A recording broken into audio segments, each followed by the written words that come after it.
बिलारी के साहसपुरा गांव में रहने वाला सोनू अपने घर पर कहता है कि मैं एक पार्टी में जा रहा हूं। स्प्लेंडर बाइक लेता है और निकल जाता है। पर निकलते निकलते उसके घर वाले कहते हैं कि कब तक वापस लौटोगे। तो सोनू कहता है मैं गया और जस्ट मैं आ गया। अब ये कहकर तो यही गया था, पर वक्त बीतने लगता है। इसकी माँ घर से फ़ोन मिलाती है सोनू को और पूछती है कि तुम तो बोल के गए थे कि थोड़ी सी देर में वापस आ रहे हैं, पर अब तक नहीं आए, कहाँ हो, आओ जल्दी। तो सोनू कहता है ठीक है, मैं जल्द ही आने की कोशिश कर रहा हूँ, बस आ ही रहा हूँ। ये कह के सोनू फ़ोन काट देता है और फिर सोनू लापता हो जाता है। मतलब वक्त बीतता जा रहा था, सोनू का कोई ठिकाना ही नहीं। घर वाले फ़ोन पे फ़ोन मिला रहे हैं तो स्विच ऑफ फ़ोन बता रहा है सोनू का। घर वाले, रिश्तेदार, दोस्त हर जगह पे फ़ोन करके चेक कर लेते हैं, पर सोनू का कहीं पता ही नहीं, कहीं ठिकाना ही नहीं। हार करके घर वाले पुलिस थाने में पहुंचते हैं, मिसिंग रिपोर्ट लिखवाते हैं और घर पर वापस आ जाते हैं, ये सोच करके कि पुलिस कहीं ना कहीं से सोनू को ढूंढ के निकाल ही लेगी। पर पुलिस से भी सोनू मिलता ही नहीं है। एक दिन, 2 दिन, तीसरे दिन पुलिस वाले सोनू के घर पे फ़ोन करते हैं और कहते हैं कि एक लड़के की लाश मिली है, आकर के देख लो कि ये सोनू ही है क्या। अब आप समझो कि घर पे जब ये पता चलेगा तो क्या हालत होंगे। कैसे भी दौड़े दौड़े घर वाले पहुंचते हैं उस बताए हुए जगह पे जहां पे बॉडी मिली थी। वहां पर जाकर के उसके पिता देखते हैं तो जो शरीर है ना, बस शरीर तो है पर यहाँ से सर ही नहीं है उस बॉडी का जो वहाँ पे पड़ी थी।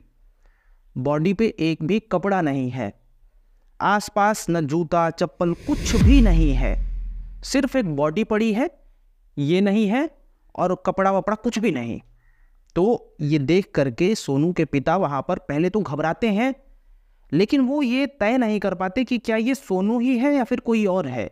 लेकिन तब तक देखते देखते बॉडी के पैर के उंगलियों पर पिता का ध्यान जाता है और वो झट से पहचान लेते हैं कि ये तो सोनू ही है।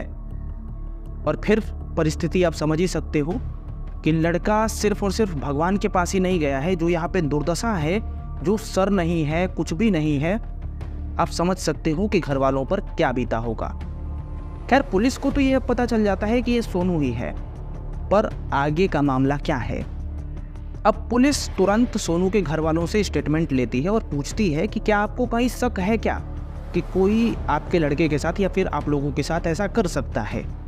तो सोनू के पिता 2 नाम बताते हैं जिन पे उनका शक है, और वो दोनों में एक लड़का और एक लड़की का नाम लेते हैं, और दोनों के दोनों ही सोनू के ननिहाल के लोग थे। अब पुलिस को जैसे ही पता चलता है कि ये दोनों के दोनों ही सोनू के ननिहाल के लोग हैं और ये लोग सोनू के साथ ये सब कर सकते हैं, तो पुलिस तत्काल से सोनू के ननिहाल पहुंचती है और उन दोनों को, एक लड़का को एक लड़की को दबोच लेती है और लेकर के थाने में आ जाती है। अब जब उन दोनों को थाने में लाया जाता है और पूछताछ आराम से होता है तो वो लोग बताते ही नहीं। वो लोग कहते हैं कि हम लोगों को क्या ही मतलब है, हम लोगों ने ऐसा बिल्कुल नहीं किया है।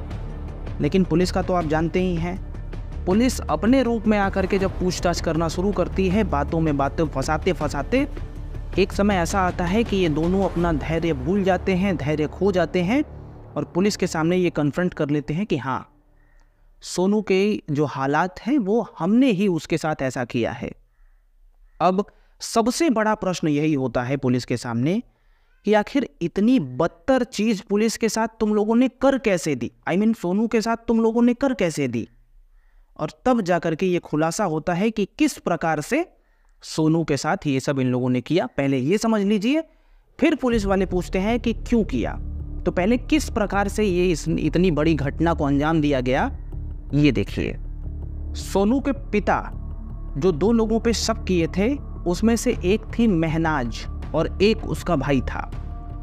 अब देखिए, महनाज ने 9 सितंबर 2024 को शाम का वक्त था, सोनू को फ़ोन किया और बोला कि तुम रामपुरा जनपद में बेरुआ पुल है, वहाँ पर सोनू तुम शाम के समय में आ जाओ, हम लोग मिलते हैं। सोनू जब ये सुनता है तो वो पार्टी का बहाना बना करके घर से निकल जाता है मिलने के लिए महनाज से और बेरुआ पुल पर पहुंच भी जाता है और देखता है कि सामने महनाज है। अब उसको और अंदर से खुशी हुई होगी कि इसी ने बुलाया है। दूसरी बात यहाँ पर पहुँच करके ये होती है कि महनाज कहती है सोनू से कि तुम बाइक यहीं पर खड़ा कर दो और चलो, पास ही में एक गन्ने का खेत है, वहाँ पर चलते हैं। सोनू भी इसके लिए तैयार हो जाता है और महनाज और साथ ही साथ सोनू ये दोनों गन्ने के खेत में एंटर कर जाते हैं। अब थोड़ा सा यहाँ पे ट्विस्ट आपको एक बताता हूँ। महनाज अकेले यहाँ पर सोनू से मिलने नहीं आई थी, महनाज के साथ साथ 2 लोग और आए थे और उन दोनों का नाम है, एक का नाम है सद्दाम और एक का नाम है रिजवान। ये दोनों भी आए हुए हैं, लेकिन फिलहाल के लिए ये दोनों छुपे हुए हैं और इन लोगों की एक्टिविटी पे नज़र रख रहे हैं। अब यहाँ पे आता है एक और बात।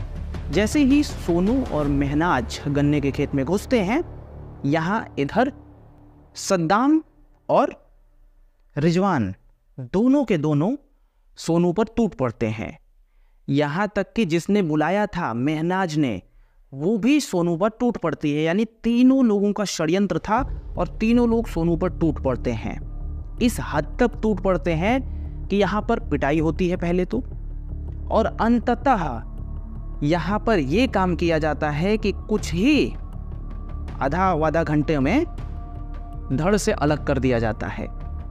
और यही नहीं, पहले तो पूरे कपड़े निकाले जाते हैं, कपड़ा कहीं थोड़ा सा और दूरी पे ले जा करके जला दिया जाता है कपड़े को, ताकि पहचान ना हो पाए। जो बॉडी पे चप्पल था, घड़ी होगी या फिर जो भी कुछ पहचान करने वाली चीज़ है वो सब निकाल लिया जाता है। मोबाइल था वो भी निकाल लिया जाता है, ऑफ कर दिया जाता है, हर चीज़। और बाइक तो दूरी पर थी ही। अब यहाँ पर जो ये धड़ा है ना ऊपर वाला, इस पर ध्यान दीजिए। इस धड़े को जो सर है उसको खुद महनाज उठाती है और जिस चीज़ से कट किया गया था उसको भी, और उन दोनों को उठा करके प्लास्टिक में रखती है। याद रखें, एक लड़की उठा रही है हेड को। पहले तो पिटाई भी यही संग में मिल के करवाई है और सर को उठा करके प्लास्टिक में रख करके 1-1.5 किलोमीटर दूर वो फेंकती है उसके हेड को। पूरी बॉडी का कपड़ा इसलिए निकाला गया था ताकि पहचान ना हो, हर चीज़ हटा दिया जाता है जिससे कि इस बॉडी की पहचान ही ना हो पाए। खैर, अब पुलिस के सामने ये तो आ गया था कि किस प्रकार से ये कांड किया गया है, लेकिन पुलिस अब ये जानना चाहती थी कि आखिर ऐसा क्या था कि खुद महनाज ही फ़ोन करके बुलाई है और महनाज ही इनके साथ मिल करके इसके साथ ये सब कर दी है। क्या था रीज़न? और ये भी अब पुलिस के सामने आ जाता है। मामला ये है कि महनाज एक पास ही के गांव में थोड़ी सी दूर पर एक ITI कॉलेज है और उसी में ITI पढ़ने जाती थी। वहीं पर दोस्ती हो जाती है सोनू से।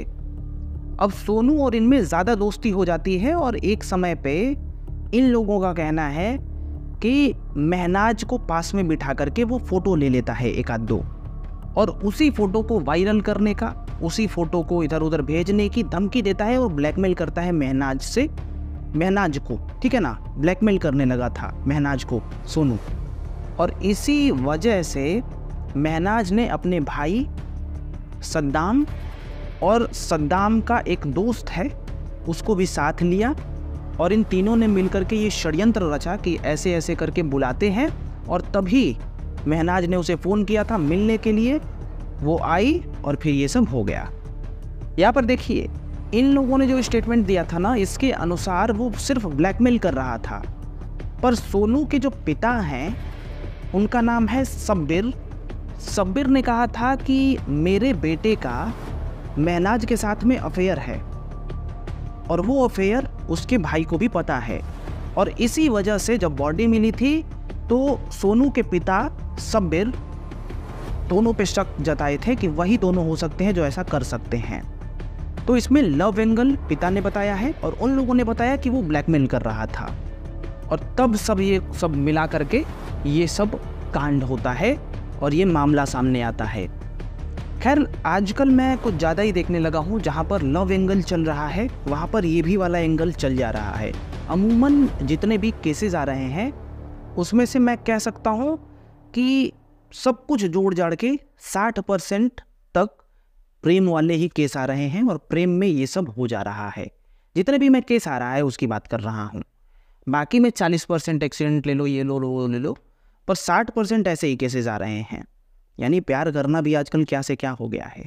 खैर, आप लोग क्या सोचते हो इस पे ज़रूर बताओ। लव के बारे में भी कुछ लिख सकते हो, अगर प्रेम के बारे में तो वो भी लिख सकते हो। मैं पढ़ता हूँ हर कमेंट को भाई। बाकी राम राम, मिलते हैं, जुड़े रहिए हमारे साथ, हम बात करते रहेंगे।